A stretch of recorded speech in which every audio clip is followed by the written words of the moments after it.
Have you ever been in great holiday happiness and a strong grief at the same time? Today, we're going to talk about something incredibly difficult. Something many of us have been feeling recently.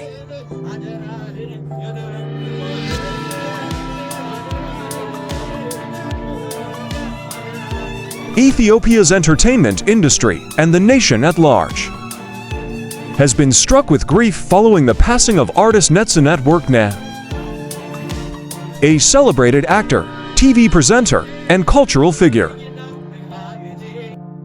Netsanet, widely known and loved by audiences across the country, leaves behind an enduring legacy in film, theater, and broadcast television. For more than 2 decades, Netsanet Workneh enriched Ethiopia's entertainment scene with a rare combination of talent, charisma, and humility.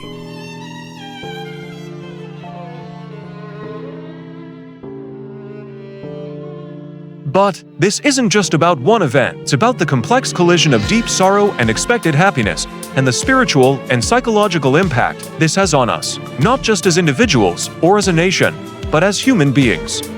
When a public figure we deeply admire passes away, it's not the same as losing a family member, but it is a real loss. These figures often represent the best of us, our hopes, our resilience, our capacity for change and forgiveness.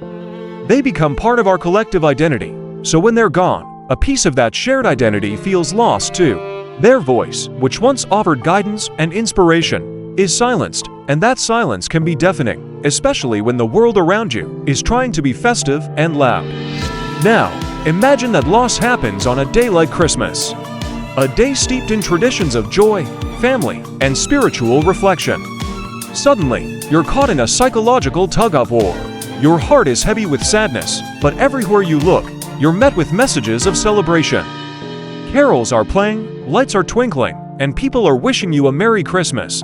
This creates a powerful cognitive dissonance. It can feel isolating, confusing, and even make you feel guilty. Guilty for not being happy, or guilty for feeling a moment of joy amidst the sorrow. It is crucial to understand that there is no right or wrong way to feel in this situation. Your feelings are valid. If you feel numb, that's okay. If you feel overwhelmingly sad, that's okay.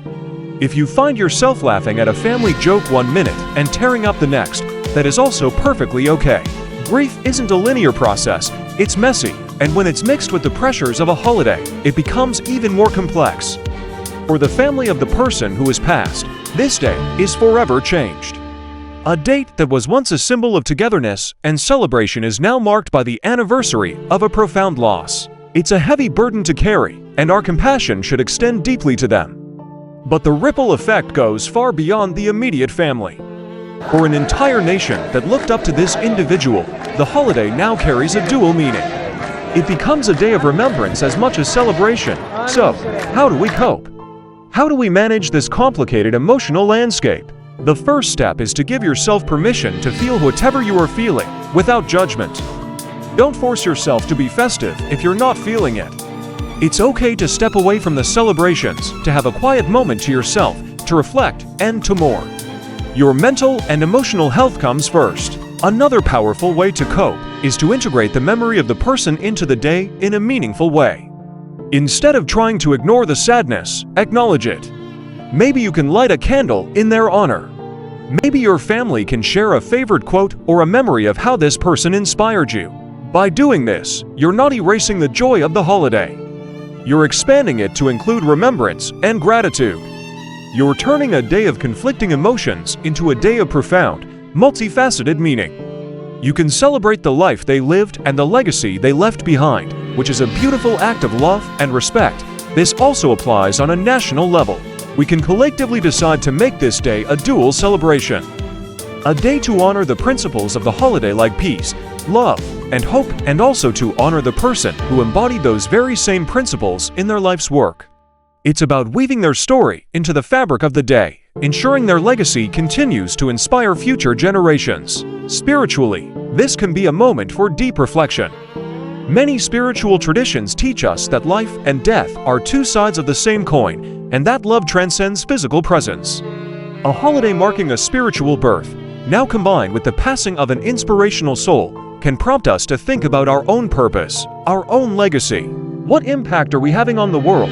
How can we live in a way that honors the memory of those who inspired us? This can turn a moment of passive grief into an active call to live more compassionately, more courageously. It's also incredibly important to connect with others. You are not alone in your feelings. Millions of people are likely feeling the same way. Talk to your friends, your family. Share your thoughts. Creating a space for open, honest conversation about grief, even on a holiday, is one of the healthiest things we can do. It builds community and reminds us that we are all in this together, supporting each other through the complexities of life. If you find that the weight of this grief is too heavy to carry, please remember that it is a sign of strength, not weakness, to seek help.